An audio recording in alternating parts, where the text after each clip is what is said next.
President Tharman Shanmugaratnam and Prime Minister Lawrence Wong wish all Christians a Merry Christmas. In a social media post, President Tharman says this is a season of understanding and togetherness for all Singaporeans. Using the restoration of the Cathedral of Notre Dame in Paris as an example, he says it is a reminder of how hope can be created and shared through people's hearts, minds and hands. The iconic cathedral was nearly destroyed by fire some 5 years ago. It has since been repaired by a multicultural and multi-religious team of 2,000 people. President Tharman also says the world can never be resigned to inhumane aggression against peoples and deep divisions within societies. His remarks come amid a warning that the instability in Syria could have a spillover effect on terrorism in Singapore and the religion. Singapore's Internal Security Department says terror groups could exploit ideological and operational links to rebuild and regroup. Now, to give us a deeper look into this issue, Dr. Nur Huda Ismail joins me live from Yogyakarta. He is a visiting fellow at the S. Rajaratnam School of International Studies at NTU. Dr. Nur Huda, welcome to the program. First of all, what could be the reasons of the instability in Syria being able to affect Singapore and the region? I think it has to do with the notion of imagined solidarity among specific section of community, especially in the region, including in Singapore. That's imagined solidarity formed through narrative, especially religious narrative, as well as a share of a feeling of imagined share of grievances. And this is not only an abstract concept. That connection is super real. Recently, after the collapse of Damascus from the rebel group, we witnessed the emerging of a video of a Southeast Asian, especially Indonesia, celebrating the victory of the rebel group. And JI, in the concern of Southeast Asia, especially in Indonesia, a former terrorist group, let's say Jamaah Islamiyah, sent hundreds of fighters, and for now, at least there are 9 individuals still out there. So the connection is real, and there's some of ISIS fighters as well who eventually join other rebel groups. So the connection is real. Yeah, the connection is real, and the ISD says terror groups could exploit ideological and operational links to rebuild and regroup. What more do we know about these links between the Syrian terrorist groups and the region, and why are these groups looking at rebuilding and regrouping now?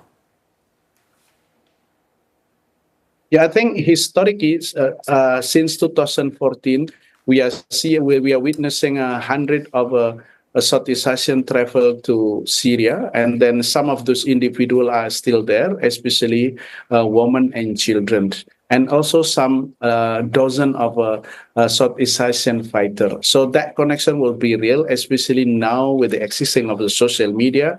They maintain contacts and connections, as well as we are seeing the flow of a donation coming from the region here in Southeast Asia to Syria. So this is the thing that I think we need to really look at seriously, because it's a kind of déjà vu, the possibility of mobilization of a specific section of Southeast Asian, including Singapore, might be going to, to Syria to be part of the victory, to be part of the rebel group, this is something that we don't want to see. Can you remind us of the cases of radicalized Singaporeans known to be in contact with Syrian extremists? What actually binds them together? So they are linked by a share of ideology. And, we are witnessing at least one Singaporean emerge in ISIS propaganda, encouraging Southeast Asian, especially Singaporean, to be part of a global conflict, a global confrontation against so-called the enemy of a caliphate back then.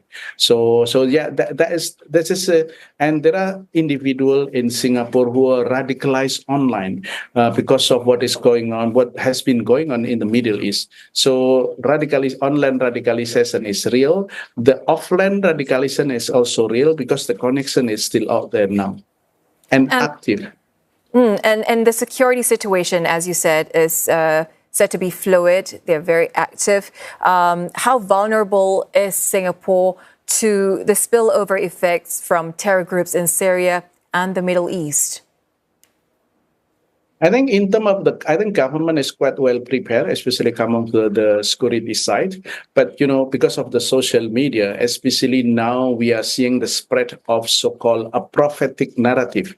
A specific individual linked to the group release a video suggesting that now is the end of the day coming, and you're quoting specific verses in Quran, as also hadith, without deep understanding of the context and lack of understanding what the geopolitical now, especially young people could be attracted to that specific narrative, especially when those propaganda using compelling video, evoking emotion. This is something that community leaders, especially in the context of Singapore, we are seeing the role of RRG, Religious Rehabilitation Group, and also MUIS, and also head of the mosque, to constantly contextualizing or unpacking this, this prophetic narrative with the understanding of a global politic, rather than rely heavily on narrow interpretation of religion, which is oftentimes not correct.